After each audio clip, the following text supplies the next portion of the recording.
राधे राधे मेरे प्यारे भाइयों बहनों माताओं व बंधुओं। संस्कार की बातें चैनल में आपका स्वागत है। बंधुओं, आप सभी को दीपावली की शुभकामनाएं। बंधुओं, आज मैं आपके लिए दीपावली की कथा और पुराण पूजा विधि लेकर आई हूँ। बंधुओं, आज दीपावली के दिन यदि आप दीपावली की इस कथा को सुनते हैं तो माँ लक्ष्मी का आपके घर में स्थायी वास होगा। रिद्धि सिद्धि आपके यहाँ स्थिर रूप में निवास करेंगी। बंधुओं, आपके यहाँ सदा शुभ ही होगा। बंधुओं, यदि आपने हमारे चैनल को अब तक सब्सक्राइब नहीं किया तो जरूर करें और बेल आइकन दबाना ना भूलें ताकि आपको हमारी आने वाली सभी वीडियोस की जानकारी सबसे पहले हो सके। बंधुओं, वीडियो को पूरी सुने। सुनने के बाद कमेंट बॉक्स में जय लक्ष्मी माँ जरूर लिखें, जय विष्णु भगवान जरूर लिखें। बोलो लक्ष्मी माता की जय, विष्णु भगवान की जय। बंधुओं, कार्तिक मास की अमावस्या के दिन दीपावली मनाई जाती है। इस दिन भगवती महालक्ष्मी का उत्सव बड़े धूमधाम से मनाया जाता है। जिस तरह रक्षाबंधन ब्राह्मणों का, दशहरा क्षत्रियों का, होली शूद्रों का त्योहार है, उसी प्रकार दिवाली वैश्यों का त्योहार माना जाता है। परंतु भारतवर्ष महान देश होने के कारण चारों बड़े बड़े त्योहारों को सभी हिंदू मनाते हैं, चाहे वे कोई भी वर्ण के क्यों ना हो। इस दिन लक्ष्मी जी को प्रसन्न करने के लिए पहले से घरों को लीप पोत कर साफ सुथरा कर लिया जाता है। घरों को अच्छी तरह से सजाकर घी के दियों की रोशनी की जाती है। बच्चे उमंग में भरकर पटाखे छोड़ते हैं। दीपावली पूजन विधि। लक्ष्मी जी के पूजन के लिए पहले सफेदी से दीवार पोत लें, फिर गेरुआ रंग से दीवार पर ही बहुत सुंदर गणेश जी और लक्ष्मी जी की मूर्ति बनाएं। इसके अलावा जिन देवी देवताओं को और मानते हो उनकी पूजा करने को उनके मंदिरों को जाएं। साथ में जल, रोली, चावल, खीर, बताशे, अबीर, गुलाल, फूल, नारियल, मिठाई, दक्षिणा, धूप, दिया सलाई आदि सामग्री ले जावें और फिर पूजा करें। फिर मंदिरों से वापस आने के बाद अपने घर के ठाकुर जी की पूजा करें। गणेश लक्ष्मी जी की मिट्टी की प्रतिमा बाजार से लाएं। अपने व्यापार के स्थान गद्दी पर बही खातों की पूजा करें और हो सके तो हवन भी कराएं। गद्दी की पूजा और हवन आदि के लिए पंडित जी से पूछकर सामग्री इकट्ठी करें। घर में जो जो सुंदर भोजन, मिठाई आदि बनी हो उनमें से थोड़ा थोड़ा देवी देवताओं के नाम का निकालकर ब्राह्मण को दें। इसके अलावा एक ब्राह्मण को भी भोजन करा दें। इस दिन धन के देवता धनपति कुबेर जी, विघ्न विनाशक गणेश जी, राज्य सुख के दाता इंद्रदेव, समस्त मनोरथों को पूरा करने वाले विष्णु भगवान और बुद्धि की दाता सरस्वती जी की भी लक्ष्मी जी के साथ पूजा करें। दिवाली के दिन दीपकों की पूजा का बहुत महत्व है। इसके लिए 2 थाली में दीपकों को रखें। 6 चौमुखा दीपक दोनों थालियों में सजाएं। 26 छोटे दीपकों में तेल बत्ती रख कर जला लें। फिर जल, रोली, खीर, बताशे, चावल, फूल, गुड़, अबीर, गुलाल, धूप आदि से उनकी पूजा करें और टीका लगाएं। फिर गद्दी की गणेश लक्ष्मी जी की प्रतिमा रख कर पूजा करें। इसके बाद घर में आकर पूजा करें।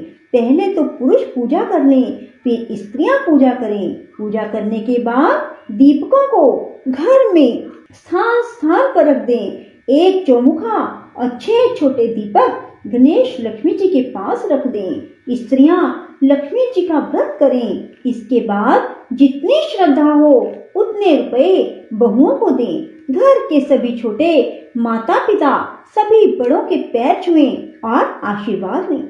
जहाँ दीवार पर गणेश लक्ष्मी बनाए हो वहाँ उनके आगे एक पट्टे पर एक चौमुखा दीपक और 6 छोटे दीपक में घी बत्ती डालकर रख दें और रात्रि के 12 बजे पूजा करें। दूसरे पट्टे पर एक लाल कपड़ा बिछावें, उस पर चांदी या मिट्टी के गणेश लक्ष्मी रखें। उनके आगे 101 रुपए रखें। एक बर्तन में 21 सेर चावल, गुड़, 4 केले, दक्षिणा, मूली, हरी ग्वारफली, सुहाली, मिठाई आदि गणेश जी के पास रखें। फिर गणेश लक्ष्मी, दीपक, रुपये आदि सब की पूजा करें। एक तेल के दीपक पर काजल बनाएं, फिर उसे सभी स्त्री पुरुष अपनी आंखों में लगाएं। दिवाली पूजन की रात को जब सब सोकर सुबह उठें, उससे पहले स्त्रियां घर से बाहर सूप बजाकर गाती फिरती हैं। इस सूप पीटने का मतलब होता है कि जब घर में लक्ष्मी का वास हो गया तो दरिद्र को घर से निकाल देना चाहिए। उसे निकालने के लिए ही सूप बजाती फिरती हैं। साथ ही दरिद्र से कहती जाती हैं, काने भेड़ दरिद्र तू घर से जा अब भाज, तेरा यहाँ कुछ काम नहीं, वास लक्ष्मी आज। नहीं आगे डंडा पड़े और पड़ेगी मार, लक्ष्मी जी बसती वहाँ गले न तेरी दाल। अर्थात औरतें दरिद्रता को कहती हैं, हे दरिद्र अब तू घर से भाग जा, अब यहाँ तेरा कोई काम नहीं, अब तो यहाँ लक्ष्मी जी आन बसी हैं। अगर तू नहीं भागेगा तो तुझे डंडा पड़ेगा और तुझे मार पड़ेगी। लक्ष्मी जी अब यहाँ बसती हैं, अब तेरी यहाँ कोई दाल नहीं गलेगी। फिरी तू आवे जो यहाँ होवे तेरी हार, इज्जत तेरी नहीं करे झाड़ू ते दे मार। अर्थात अब तू यहाँ कभी ना आना, अगर आएगा तो तेरी हार ही होगी। अब यहाँ तेरी कोई इज्जत नहीं, अगर तू आएगा तो तुझे झाड़ू से मार पड़ेगी। फिर घर में आकर स्त्रियां कहती हैं, इस घर से दरिद्र चला गया है, हे लक्ष्मी जी आप निर्भय होकर यहाँ निवास करिए। दीपावली की कथा। बंधुओं, एक बार ऋषियों ने प्रश्न किया, भगवान राजा बलि ने लक्ष्मी जी व देवताओं को अपने वश में कर लिया था, फिर लक्ष्मी जी ने उन्हें त्याग कब दिया? सनत कुमार जी ने उत्तर दिया, है ऋषियों, एक बार जब देवराज इंद्र से भयभीत होकर राजा बलि कहीं जा छिपा तो इंद्र ने उसे ढूंढने का प्रयत्न किया। ढूंढते ढूंढते इंद्र ने देखा कि बलि एक खाली घर में गधे का रूप धारण कर समय व्यतीत कर रहा है।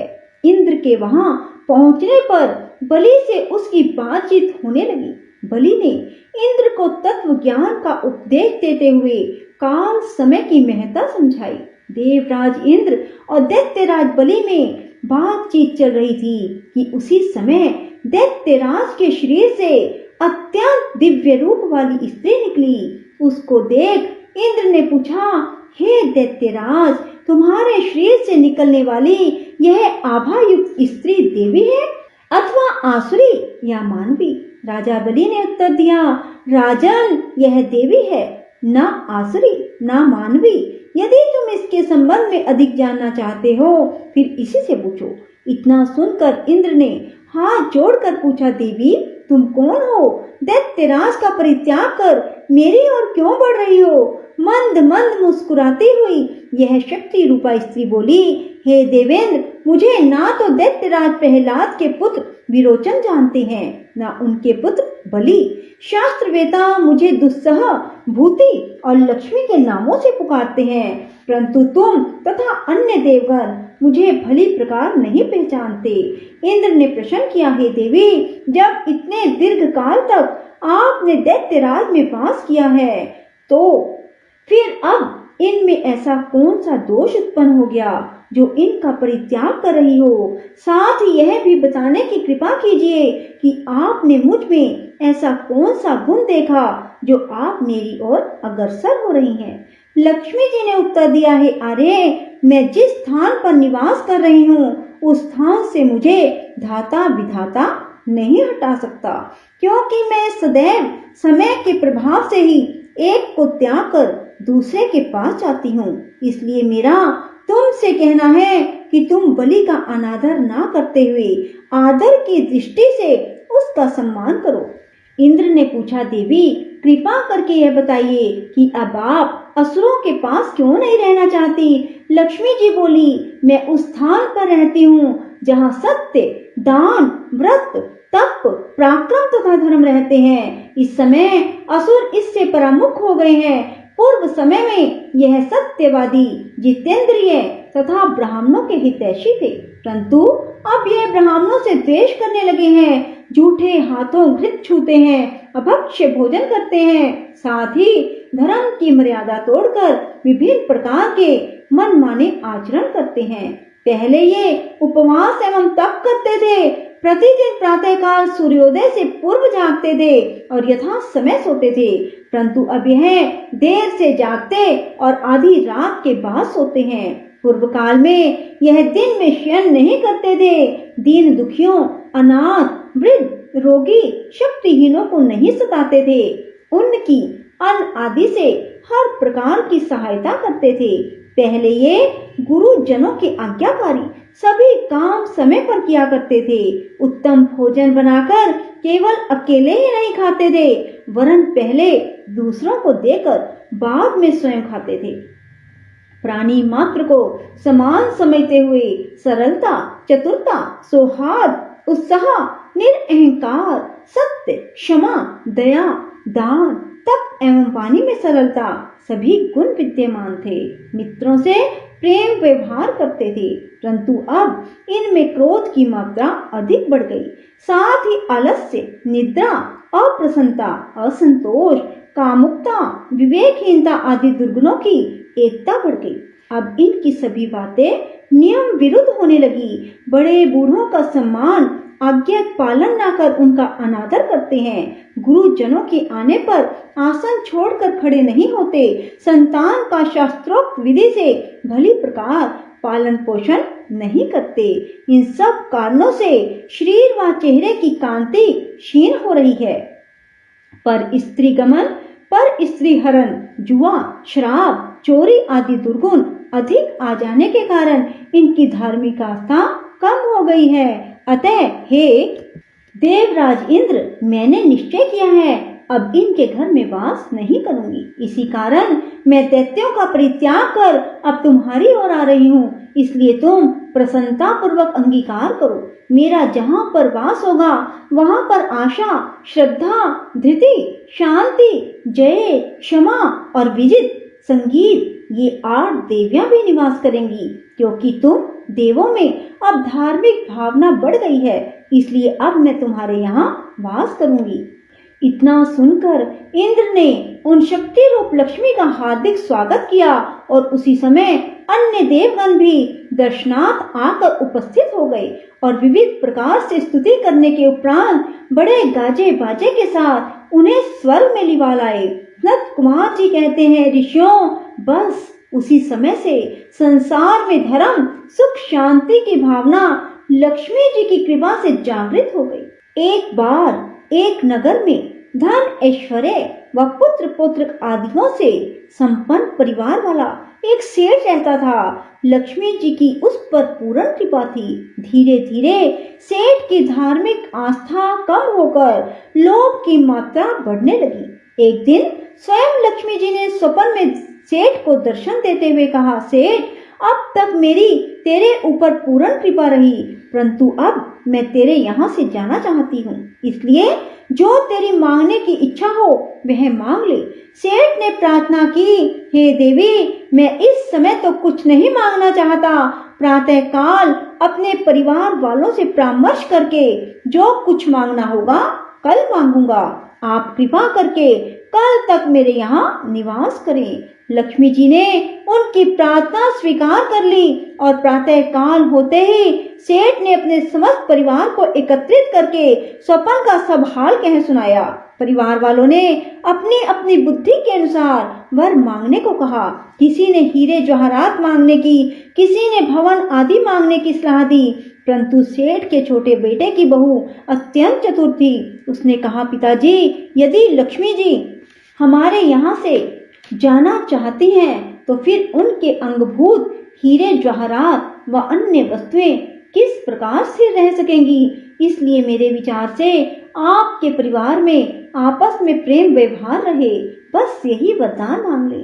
लेकिन वरदान रात्रि में मिलेगा, इससे पूर्व दिन में अभी से आप कुआं, बावड़ी, धर्मशाला, गौशाला, स्कूल व अनाथालय में अपनी संपत्ति व्यय करके पुनः संचित कर ले, क्योंकि अब लक्ष्मी जी की कृपा ना रहेगी तो फिर यह कृत्य ना हो सकेंगे।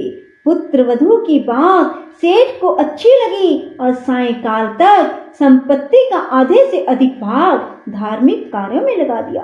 जब रात्रि को लक्ष्मी जी ने दर्शन दिए तो सेठ ने वही वरदान मांगा। तब लक्ष्मी जी हंसती हुई बोली, हे सेठ, मैं तुमसे अत्यंत प्रसन्न हूँ, तुझे वर देती हूँ, साथ ही आश्वासन भी देती हूँ। अब मैं तुझे छोड़कर नहीं जाऊंगी, क्योंकि अब तेरी प्रवृत्ति धार्मिक हो गई है। इस प्रकार वह सेठ सारा जीवन धार्मिक कृत्य करता हुआ धन धान्य से पूर्ण रहा और अंत में स्वर्ग को प्राप्त हुआ। संसार में और भी जो व्यक्ति धार्मिक आस्था रखते हुए अपनी संपत्ति का सदुपयोग करेंगे, वे भी सुख शांति को प्राप्त करेंगे। बोलो लक्ष्मी माता की जय हो। राधे राधे। जय श्री कृष्णा। बंधुओं, यदि आपको हमारी वीडियो पसंद आए तो इसे लाइक करें और शेयर भी जरूर करें। धन्यवाद।